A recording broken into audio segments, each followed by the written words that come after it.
actually, you have to admit, or you will, that the Russia investigation may have been sheer genius, because we've been so preoccupied with the Trump administration and Russia, whether defending Trump or accusing Trump, that no one has even thought about the Democrats and Ukraine. In fact, it's why I think Donald Trump yesterday blew his stack, because he was so upset. He knows it, as you will see. He knows all of this stuff, and he can't get anyone to cover it.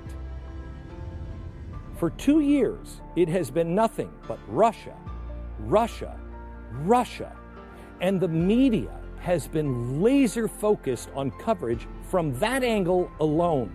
And they have waited with bated breath every single second. We got it. We got the smoking gun that will prove Donald Trump accepted help from Russia to help him win the presidency. But there isn't any evidence of that after millions of dollars. But what if the Democrats were doing what they accused Donald Trump of in Ukraine? Boy, this is a pretty big charge. I hope Glenn Beck can back that up. Nancy Pelosi finally pulled the impeachment trigger because they are trying to control the narrative. Because you will see, the phone call is not an important date, but there are 3 important dates. The world of the Democratic Party started to shake apart. And then there was a nuclear explosion. And I'll show you those dates. But they want you to focus on one date. The phone call between Trump and the Ukrainian president of July 25. And if you zoom into that one event and you look at nothing else, the argument looks kind of clear. I mean, I don't think it's an impeachable offense by any stretch, but it looks kind of clear if you're only looking at that. Let me show you an example. I want you to look at this picture. See this picture? Look at this. Cute little girl. She's happily, playing or just kind of laughing. You look at that and you're like, to be a kid again. But zoom out. When you zoom out, you see dad is like, oh, dear God, my back has gone out. The kids are running wild. Mom has lost her marbles. She's like, I can't do it anymore. There's chaos. It's a mess, right? But zoom in on that one part that looks best. This is what this entire impeachment fiasco is really all about. If they can get you to zoom in on just that phone call or just Joe Biden, maybe you'll go, this is crazy. This is ridiculous. And it is ridiculous, but not the way the media would have you see it. Because if you zoom in on just that, you don't see the dirty dealings the Democrats have been doing in Ukraine for years. I have really one talent. Well, eating is one talent. I have that one down. The second one is being able to explain really complex things, try to make them easy. So I'm going to do what I do best, and quite honestly, what they fear most. I'm going to pull the camera back and reveal the entire timeline. It is a story that goes back over 5 years of coercion, corruption, greed, and the undermining of our election system. When we started putting this together a week ago, we had no idea. Until last night, when I had to put a rough draft of this chalkboard together because it's so complex, when the researchers and the writers sat with me, we looked at this whole thing and we went, oh my gosh, everything, literally everything the Democrats have accused Donald Trump of doing, they were doing the exact same thing. Now, most of the things that you're going to hear tonight will be completely new to you, and there's a reason for that. Because I think the biggest villain in all of this is the media. They have been so ridiculously derelict in their duty. It is a national shame or crime.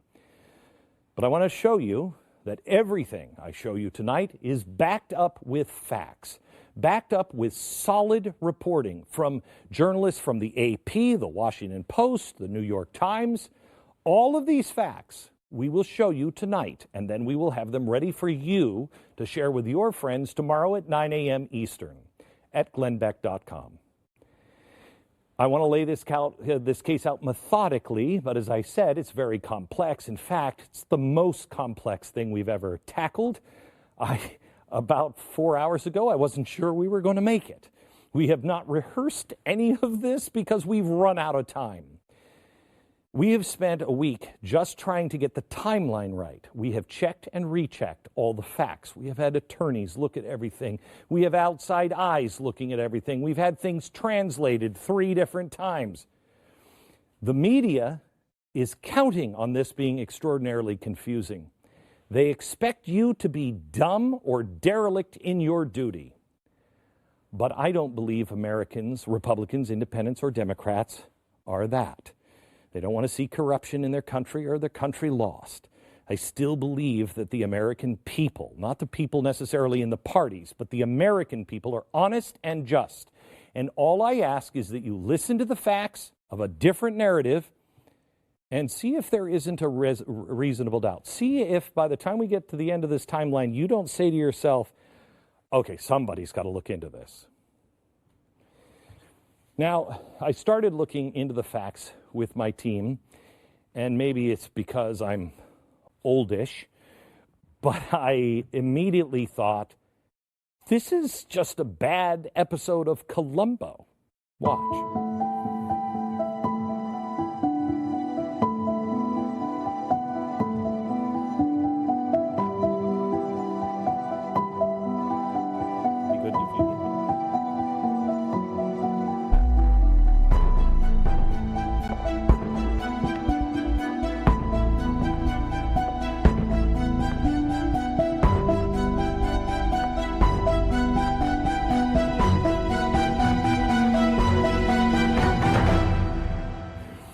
This is a bad episode of Columbo, and my producers, my writers, the researchers, yesterday I was sitting on the couch behind our head researcher, Jason, and I started watching an episode of Columbo. I was reading his timeline, and I started watching an episode of Columbo, and he turned around and looked at me like, hey, we're working here.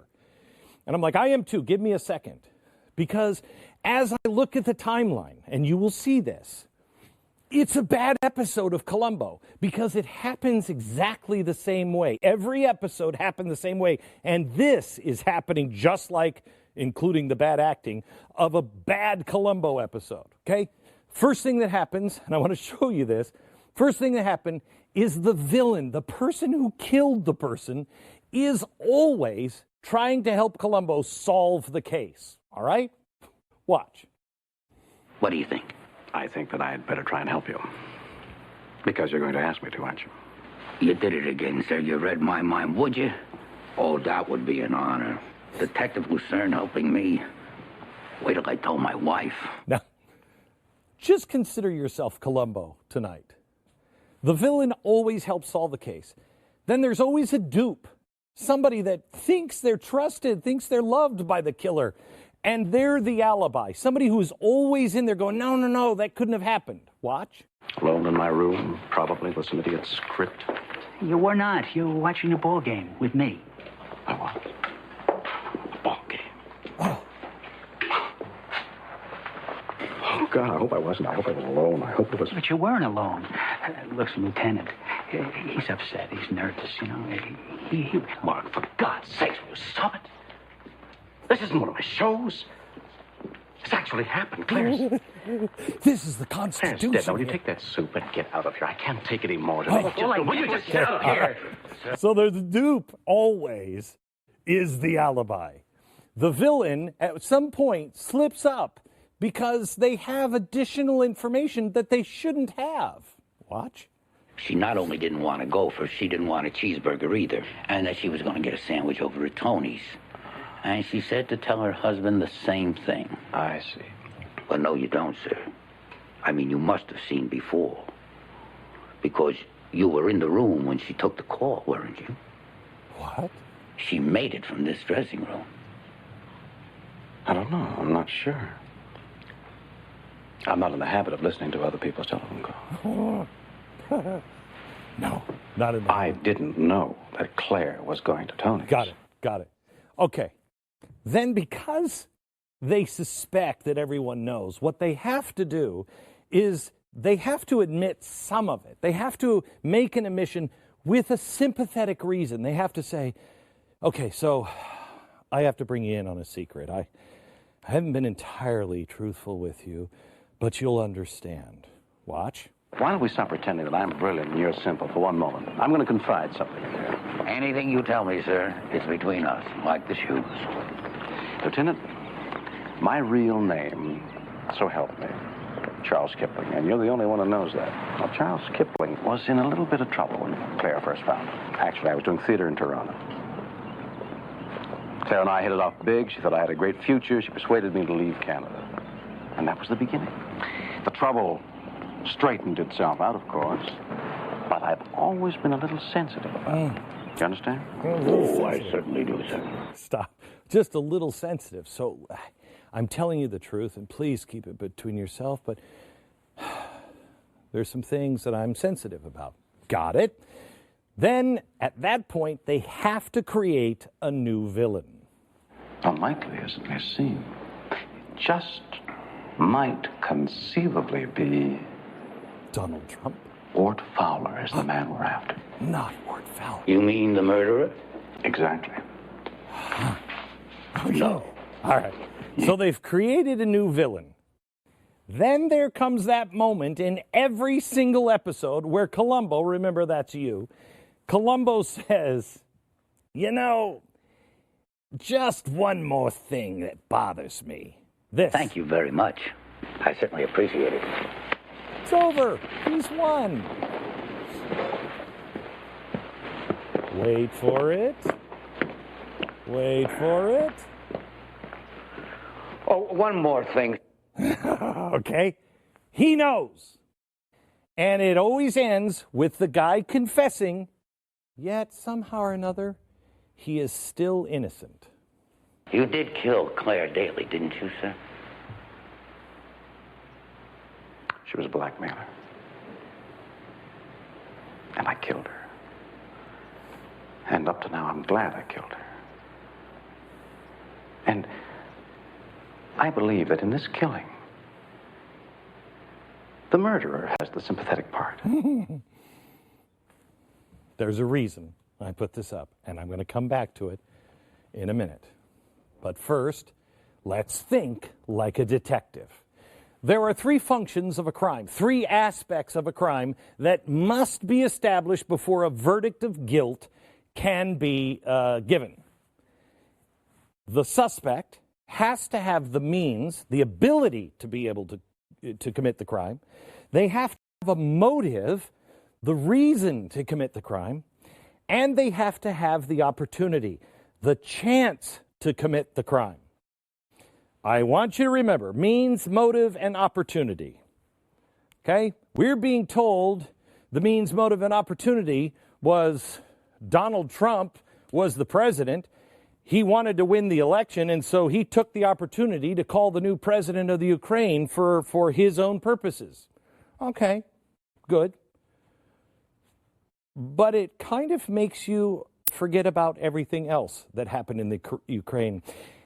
And as I said, there are three very important dates. And if we start with opportunity, the first date, February 2014, comes to mind.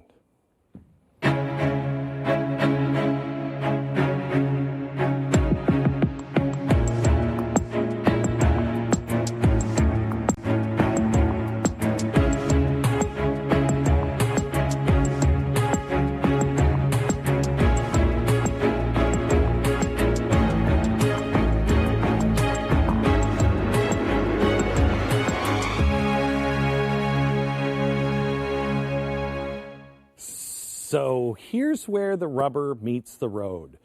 2014, in February, the protesters seize Kyiv as the president flees. The president of Ukraine is taken out by the people of Ukraine.